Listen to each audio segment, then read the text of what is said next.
स्वागत है maths chemistry के इस ऑनलाइन प्लेटफॉर्म पर। आज का हमारा टॉपिक है केमिस्ट्री का क्लास 11 का इफेक्टिव न्यूक्लियर चार्ज। हमें सबसे पहले इफेक्टिव न्यूक्लियर चार्ज को पढ़ने से पहले हमें दो तीन चीजें याद होनी चाहिए, दो तीन चीजें समझनी है। हमें सबसे पहले पता करना होगा कि what is the nuclear charge, कि न्यूक्लियर चार्ज क्या होता है। न्यूक्लियर चार्ज की हम बात करें तो हमें पता है अकॉर्डिंग टू द बोर ने बोला था कि न्यूक्लियस के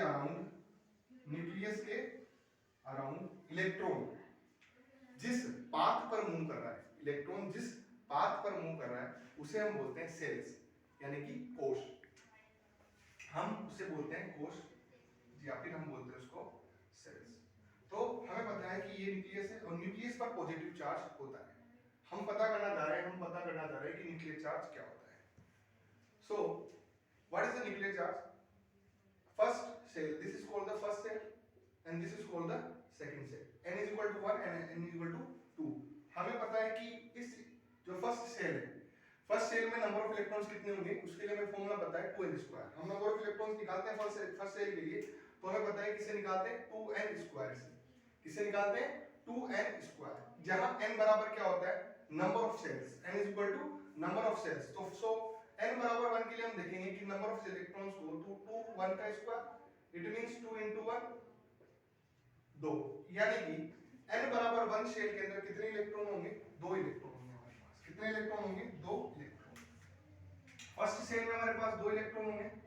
ऐसे हम पता करेंगे कि अपने पास सेकंड सेल में कितने इलेक्ट्रॉन हैं। तो n बराबर 2, 2 into 2 का स्क्वायर 4 और 4 into 2 8। It means second shell में हमारे पास इलेक्ट्रॉन होंगे 8 इलेक्ट्रॉन एंड दिस 8 इलेक्ट्रॉन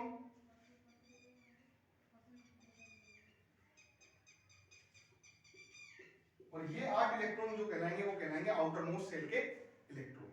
हम बोलेंगे this shell is called outermost shell, this shell is called outermost shell, और इस सेल के जो इलेक्ट्रॉन होंगे उसको हम बोलेंगे outermost electron, outermost electron.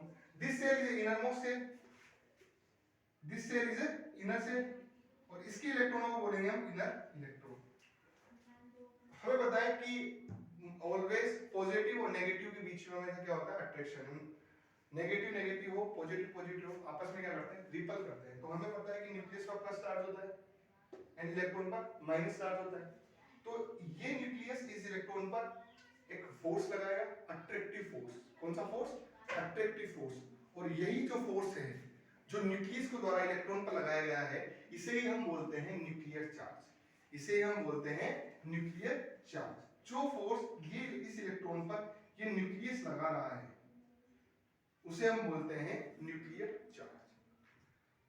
Then outermost shell, जो इनर मोस्ट सेल के इलेक्ट्रॉन है, आउटर मोस्ट सेल के इलेक्ट्रॉनों को क्या करते हैं आपस में रिपल करते हैं। क्यों? वैसे भी नेगेटिव है और वैसे ये इलेक्ट्रॉन जो है इस ये न्यूक्लियस इस आउटर मोस्ट सेल के इलेक्ट्रॉन पर क्या कर रहा है? ये लगा रहा है अट्रैक्टिव चार्ज और ये वाला इलेक्ट्रॉन लगा रहा है इस पर रिपल चार्ज, रिपल्सिव फोर्स। ये इलेक्ट्रॉन इस पर लगा रहा है रिपल्सिव फोर्स, क्योंकि ये इलेक्ट्रॉन इसके पास नहीं आने देगा, यह इसके पास नहीं आने देगा तो ये फोर्स लगाएगा ये इलेक्ट्रॉन इस इलेक्ट्रॉन पर जो होगा रिपल्सिव चार्ज, रिपल्सिव फोर्स। तो ये लगा रहा है अट्रैक्शन फोर्स, अट्रैक्टिव फोर्स, और ये इलेक्ट्रॉन लगा रहा है इस पर रिपल फोर्स। मतलब हम बोल सकते हैं कि ये इलेक्ट्रॉन तो लगा रहा है इस पर रिपल्सिव और न्यूक्लियस लगा रहा है इस पर, न्यूक्लियस इस इलेक्ट्रॉन पर लगा रहा है attractive force. So then this attractive force is called nuclear charge and this is the effect of the electron on the electron. This repulsive force is called screening effect. इसको हम बोलेंगे screening effect. तो हम यहाँ पर total net force निकालें. This net force is called the effective nuclear charge. इसी net force को हम बोलेंगे इफेक्टिव न्यूक्लियर चार्ज। हमने अभी समझा इस टॉपिक के अंदर कि न्यूक्लियर चार्ज क्या होता है, स्क्रीनिंग इफेक्ट क्या होता है और देन इफेक्टिव न्यूक्लियर चार्ज क्या होता है। Thank you.